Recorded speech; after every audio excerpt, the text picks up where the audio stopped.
Guys, welcome back to our channel. Telangana ప్రజలు ఆసక్తికరంగా చూస్తున్న పంచాయతీ ఎన్నికల నోటిఫికేషన్ అయితే విడుదల చేయడం జరిగింది. మనకి ఈరోజు జరిగిన సమావేశంలో సీఎం రేవంత్ రెడ్డి గారు అయితే దీని గురించి షెడ్యూల్ రిలీజ్ చేశారు.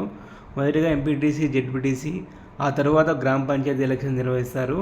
మనకి ఎంపీటీసీ, జెడ్పీటీసీ వచ్చేసి మొదటి విడత వచ్చేసి అక్టోబర్ 9న నామినేషన్లు, 23వ తారీఖున పోలింగ్ చేయడం జరుగుతుంది. రెండో విడత వచ్చేసి 13 నామినేషన్లు, 27వ తారీఖున పోలింగ్ చేయడం జరుగుతున్నది. మనకి గ్రామ పంచాయతీ ఎలక్షన్స్ వచ్చేసి అయితే మనకి అక్టోబర్ 17 నామినేషన్లు వేస్తారు, 31న పోలింగ్ జరుగుతుంది. సెకండ్ ఫేజ్ వచ్చేసి 21న నామినేషన్లు వేస్తారు, నవంబర్ 4కి పోలింగ్ జరుగుతుంది.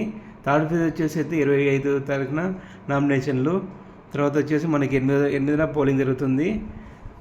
మనకి ఎంపీటీసీ, జెడ్పీటీసీ ఎలక్షన్స్ వచ్చేసి కౌంటింగ్ అనేది నవంబర్ 11న జరగబోతుంది. Thank you for watching.